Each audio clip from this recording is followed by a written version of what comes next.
사랑하는 아버지 주님의 은혜와 사랑 감사합니다. 이 시간 우리가 다 하나님 말씀 앞에 있습니다. 하나님께서 이 시간에 말씀하여 주시고 그 말씀이 우리 영혼에 생명되게 하시며 또한 그 말씀대로 살아가는 우리 모두 되게 도와주시옵소서. 연약한 자 주의 말씀 들고 섰습니다. 온전히 하나님 말씀에 대언자 되게 도와주시고 하나님 말씀대로 전할 수 있도록 주님 도와주시옵소서. 감사드리며 거룩하신 주 예수님 이름으로 기도합니다. 아멘. 할렐루야. 아멘. 신앙생활을 오래 되면 예배 드리는 거에 굉장히 익숙해집니다. 그래서 예배를 드리고 드리는 그 시간이 너무 익숙해졌기 때문에 이제 조금 지나다 보면 그 예배 시간을 참석하는 데 의미를 많이 둡니다. 그래서 저희 교회는 개척교회이기 때문에 가끔씩 이제 큰 교회에서 예배 드리지 못하는 경우, 특히 이번 주 같은 경우는 그 메르스가 있으니까 큰 교회를 안 가시더라고요. 얼마나 감사한지. 메르스의 은혜가 있습니다. 그래서 우리 교회 와서 예배를 드리시는 분들이 있어요. 어른들이 와서 이렇게 작은 교회 예배는 안 드릴 수 없고. 그런데 문제는 참 감사하긴 한데 오셔가지고 예배 시간 내내 제가 말씀 시작한과 동시에 이러고 계셔가지고 끝날 때 기도 딱 하면 딱 눈을 뜨셔요. 그리고 어떻게 한 번도 저랑 이렇게 눈을 한 번도 안 마주치는지. 그래서 제가 압니다. 저랑 이렇게 지금 예배 드릴 때 저랑 눈이 안 마주치면 자는 줄 알겠습니다. 근데 사실은 예배를 왜 그렇게 되나 보면 예배를 드리는 거에 굉장히 익숙해지는 거예요. 그리고 아주 익숙하니까 야 오늘 아침에 딱 일어나서 예배 드리고 그리고 이제 집에 가서 다른 거 해야지. 예배 시간에도 이거 한 30분 남았다. 30분 지나면 집에 가서 내가 뭐 해야지. 오늘 또 어떻게 해야지. 이렇게 하는 경우가 많습니다.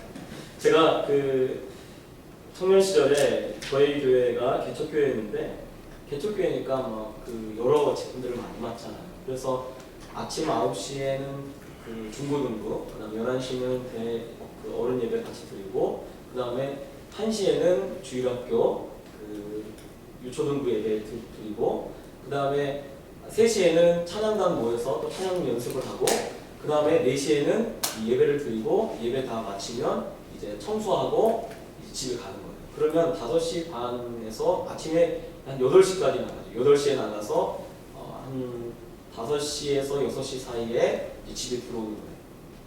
처음에는 좋았죠. 하루 종일 교회에 사니까. 그런데 조금 지나다 보니까요. 오후 예배쯤 되면요. 사실은 지쳐요. 그래서 한 4시쯤 되면 찬양 연습까지 할 때까지 괜찮아요. 그런데 찬양단 딱 끝나고 딱 자리에 앉으면 이제 40분 남았다. 이 생각이 드는 거예요. 우리가 그 예배에 익숙해지면 마음이 어떻게 바뀌냐면요. 자꾸 이 시간을 잘 보내야지. 예배라고 하는 이 시간을 잘 보내느냐고 그런 마음을 갖게 됩니다.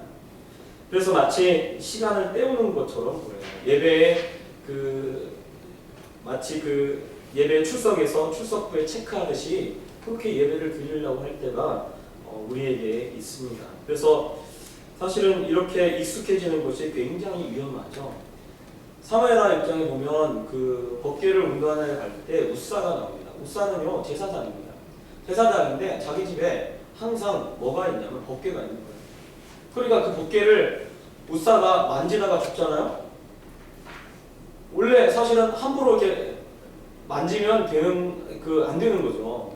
그런데 우사가 함부로 이 법궤를 만집니다. 왜냐면 왜 법궤를 만지냐면 너무 집에서 익숙해 있어요. 왜냐면 그 집에 법궤가 70년이나 있었어요. 항상 집에서 있었던 그 법궤. 항상 집에서 어쩌면 우사가 한 번만 만진 게 아닐 거예요. 그때 처음 법궤를 손에 댄 게 아니고 제가 생각할 때 집에서 여러분 이게 뭐야? 하고 만져보기도 하고 법궤네? 이러고 그렇게 있었던 거죠. 그러니까 너무 익숙하다 보니까 이 법궤가 움직일 때 이 손을 대서 그렇게 하는 것입니다. 우리가 예배를 드릴 때 또 하나님 앞에 나올 때 익숙해지는 것 자체가 좋은 면도 있지만 또 이렇게 안 좋을 수도 있습니다. 그래서 하나님께서 정말 우리에게 진정으로 원하는 것이 무엇이냐면 사실은 하나님은 예배하는 사람을 찾는다고 했는데 우리가 이 예배를 포기하면 안 됩니다. 그리고 이 예배에 대해서 어떤 마음을 가져야 되는지 또 어떤 마음을 가질 때 하나님께서 기뻐하시고 칭찬하시는지 오늘 말씀을 통해서 같이 좀 살펴봤으면 좋겠습니다. 바울이 데살로니가에서 핍박이 일어나니까 남서쪽으로 한 75km 떨어진 소도시인 베리아로 가게 됩니다. 그래서 그곳에서 똑같이 회당에 가서 말씀을 전합니다. 그런데 오늘 말씀해 보면 베리아 사람들에 대해서 이 데살로니가의 사람들보다 더 낫다고 칭찬을 하고 있습니다. 성경이 이렇게 기록해서 칭찬을 하는데 먼저 이 베리아 사람들에 대해서 뭐라고 얘기를 하냐면 첫 번째는 여기 보니까 더 너그러워서라고 말씀하고 있어요. 더 너그럽다. 여러분 더 너그럽다라고 하는 이 표현은 개역 한글에 보면 신사적이다라고 하는 표현으로 써 있습니다. 그런데 이 너그럽다라고 하는 이 말의 반대말이 무엇이냐면 완고하다라는 뜻입니다. 더 쉽게 설명하면 이 너그럽다의 반대말이 무슨 뜻이냐면 바로 목이 곧다라고 하는 소리예요. 목이 곧다. 하나님께서 이스라엘 백성들을 책망하는데 목이 곧은 사람들이라고 막 책망합니다. 왜 목이 곧다고 그래요? 말을 안 들어요. 저희도 보면 우리 둘째는 좀 강해요. 둘째라 좀 강한 것 같아요. 근데 둘째는요, 큰애는요 매를 딱 들자마자 막 울면서 잘못했다고 막 그렇게 해요. 그리고 막내는 맞아야겠어 라고 하나도 그러고 잘못했다고 막 그러고 안 그럴게요 그러고 하는데요. 둘째는 매를 딱 들어도 때리려면 때려보세요. 그러면 이제 때리잖아요? 몇 대 맞아가지고 울지도 않아요. 이렇게 독한지 모르겠어요. 여자한테. 그때 저희 아내 그래요. 나 닮았대요. 근데 사실은 잘못했다고 하고 그리고 딱 그 말을 들어주면 그러면 안 맞을 건데 끝까지 안 한다고 막 버텨요. 제가 목사라 상담을 많이 하는데 우리 성도님들이 이제 상담하러 오면서요. 사실은 상담하면 이제 목사님의 의견 또 하나님 말씀을 듣기 위해서 오는 거잖아요. 하나님은 어떻게 이 순간을 어떻게 선택하고 어떻게 판단하고 하나님이 원하시는 길이 무엇인지 그걸 원해서 사실 상담하러 오신 거잖아요. 그런데요, 잘 이렇게 막 한참 얘기를 제가 들어요. 많이 듣는 편인데 많이 듣고 그래서 제가 하나님 말씀은 이렇습니다, 저렇습니다 이렇게 하는데요. 잘 보면 자기의 틀이 다 있어요. 그래가지고 이미 자기가 답을 가지고 와가지고 저한테 자꾸 그 답으로 유도를 합니다. 그래서 목사 이불을 통해서 그 대답을 듣기를 원할 때까지 계속 상담을 하는 거예요. 그럼 저는 아니라고 자꾸 얘기하다가 자꾸 이분이 이걸 원하는구나 그러면 그렇게 하세요. 그러면 너무 좋아가지고 집으로 가셔요. 꼭 낭패를 당합니다. 자기가 다 정답을 해놓고 그러고 듣는 거죠. 우리가요 말씀을 들을 때도 마찬가지예요. 말씀을 왜 우리가 이렇게 익숙해지냐면요, 너무 익숙하니까 말씀을 딱 듣자마자 어떻게 생각을 하냐면 이 본문을 오늘 딱 보면 베리아 사람들 목사님 이렇게 3대지로 해서 설교하시겠구나. 그리고 그때부터 이제 저랑 눈은 저랑 마주치고 있지만 생각은 다 딴 데가 있어요. 그래서요 우리 성도님들 보면 가끔씩 제가 무슨 얘기도 안 했는데 이런 분이 있어요. 그러면 눈은 저하고 마주치고 있거든요. 딴 데가 있는 거예요. 그래서 우리가 말씀을 들을 때 어떻게 해야 하냐면 이미 우리가 다 틀을 만들어 놓습니다. 왜냐하면 너무나 여지껏 어렸을 때부터 신앙생활하면서 어렸을 때부터 굉장히 많이 들었던 말씀이에요. 그러니까 말씀을 딱 보자마자 제목 보자마자 그리고 찬송가를 딱 살펴보고 목사님 오늘 설교의 방향이 이렇게 되겠구나. 그리고 그리고 이제 귀를 다 닫는 거예요. 그리고 집에 가서 물어보면 어떤 말씀 들었다고 하냐면 바로 자기가 생각했던 말씀을 얘기하는 겁니다. 저는 그렇게 얘기한 적이 한 번도 없는데. 그것이 사실은 우리가 이 표현 자체가, 이 말씀 자체가 무엇을 얘기하냐면 우리가 지금 너그럽지 못하는 거예요. 신사적이지 못하는 거예요. 베레아 사람들이요, 지금 어떤 마음을 가지고 하냐면 자기가 알고 있던 성경적 지식, 왜냐하면 유대인의 회당 들어가서 말씀을 전했기 때문에 베레아 사람들 중에서는 아마 개종한 사람도 있을 것이고 그 회당에서 바울이 전하는 말씀을 들었습니다. 그런데 여지껏 유대교에서 이야기한 대로, 유대인들이 이야기한 대로 유대교에서 회당에서 알려준 거와 바울이 이야기하는 것이 조금씩 달랐어요. 그런데 정말 그것을 그대로 받아들이고 있습니다. 근데 반면에 데살로니가에 있는 사람들, 특히 오늘 말씀에 보면 데살로니가에 있는 사람들이 이 베레아까지 쫓아와가지고 바울을 복음 전하는 것을 막 방해합니다. 그리고 막 소동을 일으키고, 그리고 복음 전하지 못하도록 해요. 그러면 바울이 복음을 전할 때 그 말씀을 성경 밖에서 말씀을 했나? 아니에요. 성경 안에서 말씀을 하고, 성경 안에서 말씀을 하면서 예수님이 그리스도라는 것을 그렇게 증명하고 증거하고, 그리고 예수님이 죽었다 살아나야 될 것을 그렇게 말씀하셨어요. 그러면 그 말씀을 받아들이고 듣고 그리고 그대로 따라야 하는데 그대로 하지 않아요. 왜? 자기 틀이 있어요. 자기 생각이 있어요. 한 번은 어떤 집사님 그 신방을 사업체 신방을 갔어요. 신방을 딱 갔는데 그 집사님이 그 사업체 신방을 이제 와달라고 해서 가기 때문에 정말 말씀을 잘 준비해가지고 그 집에 딱 갔습니다. 그 사업체에 갔어요. 사업체에 가서 하나님 말씀을 막 전했어요. 집사님 이렇게 해서 사업이니까 제가 사업에 대해서 얼마나 고민을 하고 기도하고 거기에 가서 말씀을 전하기 위해서 그렇게 갔겠습니까? 그래서 가서 말씀을 막 전했어요. 말씀을 막 전했더니 그 집사님이 다 예배할 때는 아멘 아멘 하시더라고요. 예배 다 끝나고 이제 식사하는데 그런 거예요. 웃으시면서 하시는 말씀이, 목사님, 그런데 목사님이 얘기한 대로 하면 사업 망합니다. 그 순간에 제가 그러면 저를 뭐하러 오라고 했는데 제가 무당도 아니고 아니 뭐 구다로 간 거예요 제가?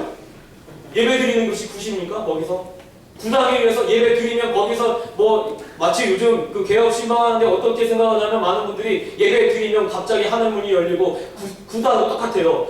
뭐 사기 전에 돼지머리 올려놓고 이렇게 절하면 그 사업이 잘 번창하고 잘 될 것처럼 그렇게 생각하듯이 예배를 드리면 그렇게 되어질 줄을 생각을 해요.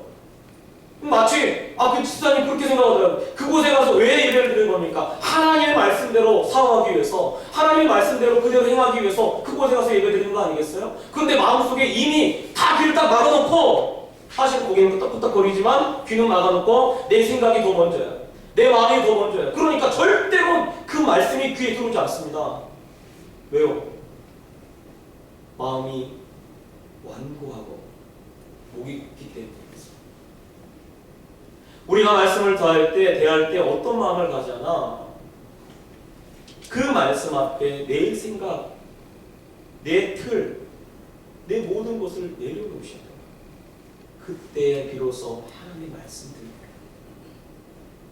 예레미야가 계속 가서 말씀을 전했는데 예레미야가 전하는 그 말씀을 이스라엘 백성들이 받지 않습니다. 왜 받지 않냐면 그들 마음속에 이미 결정을 해놓고 하나님 말씀을 듣기 때문에 절대로 그 마음 안에 말씀이 들어오지 않아요. 하나님은 너그러운 마음을 가진 이 베레아 사람들을 칭찬하고 있습니다. 두 번째 여기 말씀을 보면 간절한 마음으로 말씀을 받는다라고 되어 있습니다. 이 간절한 마음이라고 하는 것은 간절한 마음을 갖게 되는 이유가 있습니다. 그것은 뭐냐면 기대가 있기 때문에 그래요. 기대. 그래서요, 기대를 가지고 있으면요, 간절해져요. 그런데 기대가 없으면요, 딱 가서 그 자리에 그냥 딱 앉아 있는 거죠.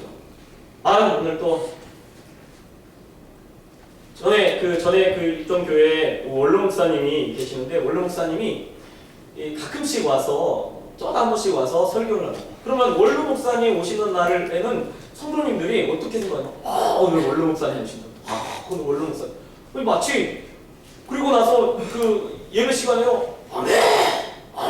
이러면서 굉장히 크게 예언합니다. 그리고 사실 이제 원로 목사님이 와서 설교를 이렇게 한다니까 막 사람들이 마음이 들뜨고요. 그리고 예배 시간을 뭐 2부 예배도 참석하고 3부 예배도 한 번 더 드려야 한다고, 날이면 날마다 오는 그 원로 목사님이 아니니까 한 번 더 드려야 한다고 그렇게 하시는 분들이 꽤 있어요. 그럼 옆에서 보면 마치 어떤 느낌이냐면 교주 같아요. 아니, 제가 그래서 그분들을 이제 끝나고 그 원로 목사님을 섬기는 그 원로 목사님을 섬기는 그 분들이 하시는 말씀이 이제 예배 마치고 저한테 그래요. 아, 굉장하지 않아요? 아, 놀랍지 않아요? 막 이래요. 제가 그때 똑같아요. 한임 목사님 설교나 원로 목사님 설교나 뭐 별 차이 없어요. 다 비슷하게, 물론 이제 사람의 성격상 차이가 있겠지만 제가 느끼기에는 담임 목사님 설교도 괜찮고 원로 목사님 설교도 괜찮아요. 근데 저렇게 담임 목사님과 비교해서 그렇게 차이가 나나? 그런 생각이 들 정도로 합니다.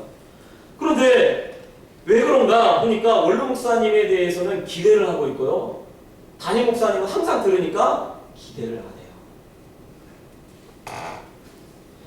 여러분, 기대하지 않으면 간절해질 수 없습니다. 기대하니까 간절해지는 거예요. 한번 예수님이 가버나움에 야이로의 그 딸을 치료하러 가시다가 그 도중에 혈루증을 앓고 있는 여인이 예수님의 옷자락에 손을 댑니다. 그런데 예수님의 옷자락에 그 여인이 손을 대는 이유가 무엇입니까? 그가 옷자락에 손을 대면 나올 줄 믿기 때문에 그래요. 그러니까 그가 위험도 무릅쓰고 사람들 앞에서 드러나고 사람들을 만지거나 그러면 부정한 사람이 되는데, 그리고 그 사이에도 그 군중들 사이에 뚫고 가서 그 몸에다가 옷자락에 손을 대는 거죠. 왜요? 기대하니까. 옷자락에 손을 대니까 그 기대에 하나님이 그곳에 기적이 일어나게 하십니다. 좋은 예배는요, 말씀에 기대가 있는 사람들이 많은 예배가 좋은 예배가 됩니다.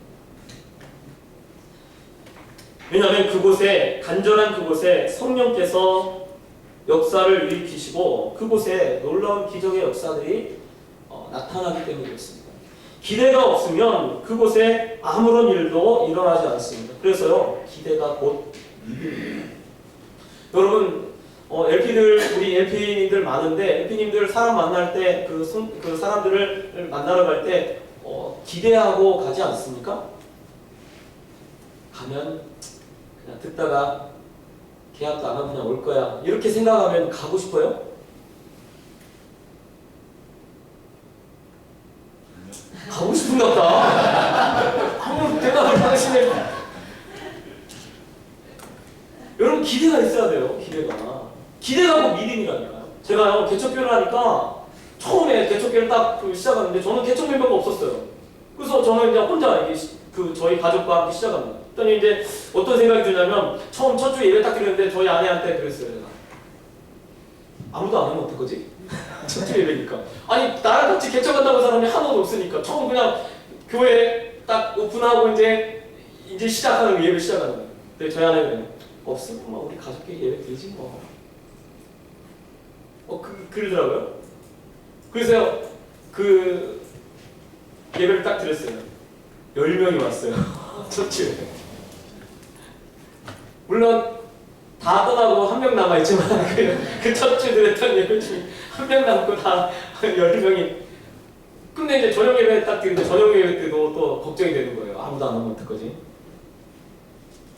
그런데 자꾸 그런 생각이 들 때마다 이렇게 고개를 흔들려. 그리고 하나님 보내실 거예요. 오늘 새벽에 오늘 여지껏 제가 개척한 예배 제일 많이 왔는데 오늘 새벽에 11명이 와 있더라고요. 새벽 예배. 그래서 우리 교회 이제 110명 되겠구나. 10분의 1이라고 하니까. 그게 기대예요. 여러분, 사도 요한 같은 경우는요, 요한이 자기 자신을 뭐라고 하냐면 예수님이 가장 사랑하는 제자라고 자기를 표현했습니다. 근데요, 마태복음, 마가복음, 누가복음에 어느 부분에 예수님이 요한을 가장 사랑하더라라고 되어 있습니까? 그렇지 않아요. 근데 요한이 자기 주장이에요. 자기 주장.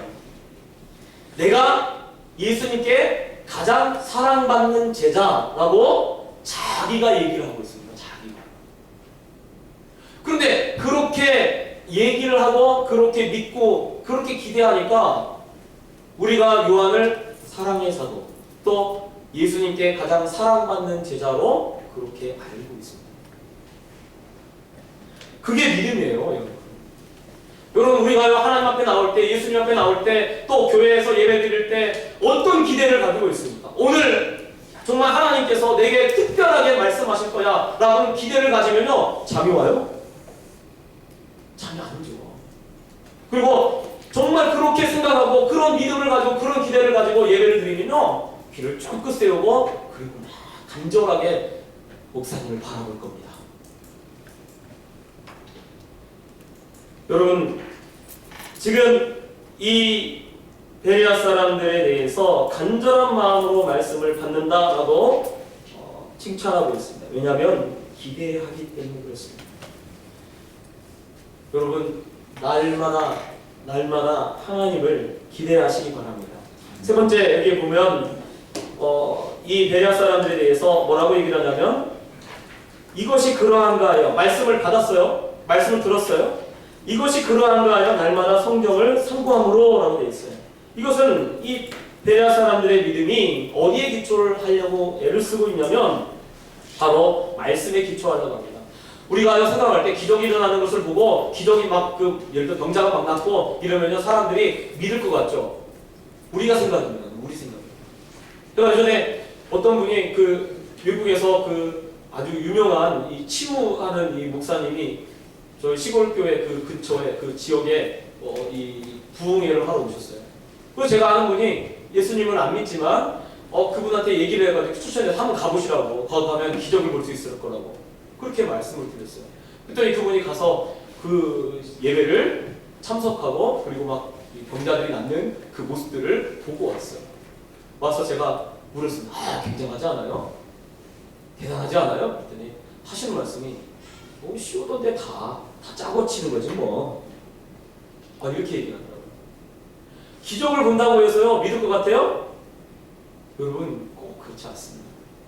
예수님 당시에 얼마나 많은 사람들이 예수님이 이 기적을 행하고 이런 여러 가지 기적들을 일으키는 것을 봤습니까? 그런데 그 기적을 일으키는 것을 보고도요 예수님을 믿는 사람은 그렇게 많지 않았습니다. 예수님을 따랐던 사람은 그렇게 많지 않았어요. 가룟유다는 옆에서 기적 얼마나 많이 봤습니까? 오병이어를 일으키는 것도 봤어요. 그리고 옆에서 정말 예수님이 얼마나 많은 기적들을 일으키는 것을 봤습니까? 그런데요, 그에게 아무런 그런 영향력이 없었어요. 왜요? 왜냐하면 하나님 말씀에 기초하지 않기 때문에 그렇습니다. 하나님 말씀에 기초하지 않은 것들은 다 사라집니다. 그래서요, 항상 보면 우리의 믿음이 어디에 있어야 하냐면 여러분, 말씀에 있어야 합니다. 말씀에 기초해야 돼요. 그래서 하나님은 항상 말씀에 기초해서 행동하라고 말씀합니다. 그래서 하나님이 그러시죠. 네가 먼저 이거 하면, 이렇게 하면 내가 너를 이렇게 축복하리라 라고 하는 말씀이 다 성경 말씀이에요. 그런데 가끔씩 보면 하나님하고 거래해요. 하나님, 먼저 이거 해주시면 내가 이거 하겠습니다. 이렇게 거래하죠. 그 거래는 다 깨질 수밖에 없습니다. 왜냐하면 하나님은 먼저 내가 말씀을 지키라 라고 이야기를 하기 때문에 그래요.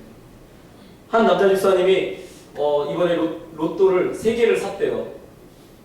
목사님, 여기서 이번에 당첨이 되면 제가 10억을 교회에 헌금하겠습니다. 그러시더라고요. 그래서 제가 그 집사님한테 그랬어요. 그러면 집사님, 하나님이 당첨시켜 주실 걸 믿고 먼저 10억을 하세요. 그러면 하나님이 분명히 당첨되게 해주실 겁니다. 그랬더니 웃어. 그런 게 어린이에요. 여러분, 정말 하나님의 약속을 믿는다면 당연히 그렇게 하는 거죠. 먼저 하는 거예요. 여러분, 아브라함한테 하나님께서 말씀하실 때 아브라함이 처음에 본토 직접 아버지는 내가 너희 지시할 땅으로 가라라고 말씀하셨을 때 어떻게 했습니까? 아브라함이 갈 바를 알지 못했대요. 갈 바를 어디를 딱 알려주고 그곳을 가라 이렇게 한 게 아니고 떠나라부터 하신 거예요. 떠나라. 그러니까 발 한 발자국 딱 움직여서 딱 가니까 그때 한 발자국 한 발자국 그렇게 인도에 가는 거예요. 하나님 믿고 떠나니까. 여러분 75년 동안 살았어요. 그곳을 떠나는 게 쉽습니까? 쉽지 않죠.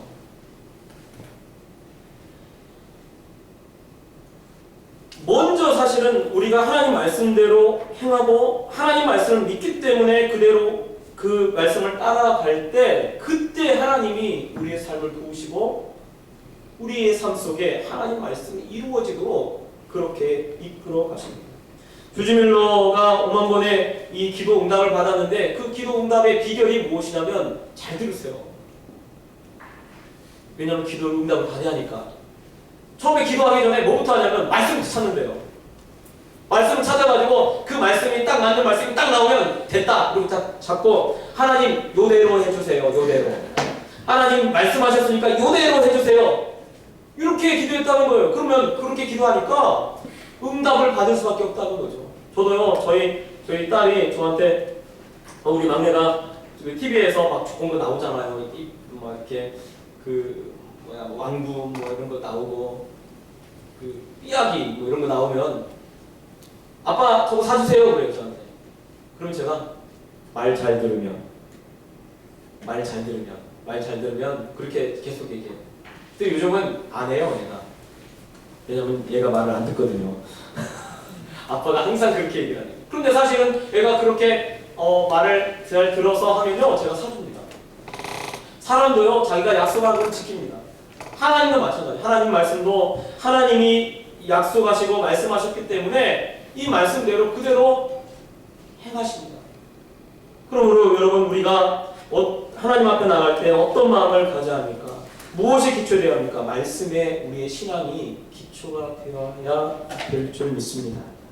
여러분 하나님 앞에 나올 때 어떤 마음을 가지고 나오십니까? 응답을 아니 내 생각을 그대로 가지고 나오십니까? 내려놓으시기 바랍니다. 또 하나님 앞에 나올 때 기대를 가지고 나오시기 바랍니다. 그리고 그 말씀을 확실히 믿고 그 말씀을 쫓아서 살아가는 그런 우리 성도들 되시길 예수 부탁드립니다. 기도하겠습니다. 사랑의 하나님 아버지 주님의 은혜와 사랑 감사합니다. 하나님 우리를 사랑해 주시고 또 이렇게 주님 앞에 나오게 하여 주심을 감사를 드립니다. 하나님 우리가 정말 하나님 말씀 앞에 내 생각을 내려놓게 도와주시고 항상 주님 말씀 앞에 겸손히 낮아질 수 있도록 주님 도와주시옵소서. 또 하나님 말씀에 간절한 기대를 가지고 하나님 말씀 듣게 하시고 그 말씀 속에서 정말 하나님의 뜻을 발견할 수 있게 도와주시며 또 우리의 믿음이 말씀에 기초되게 도와주시옵소서. 그래서 하나님 앞에 칭찬 듣는 믿음을 갖게 하여 주시옵소서. 감사드리며 거룩하신 주 예수님 이름으로 기도합니다. 아멘.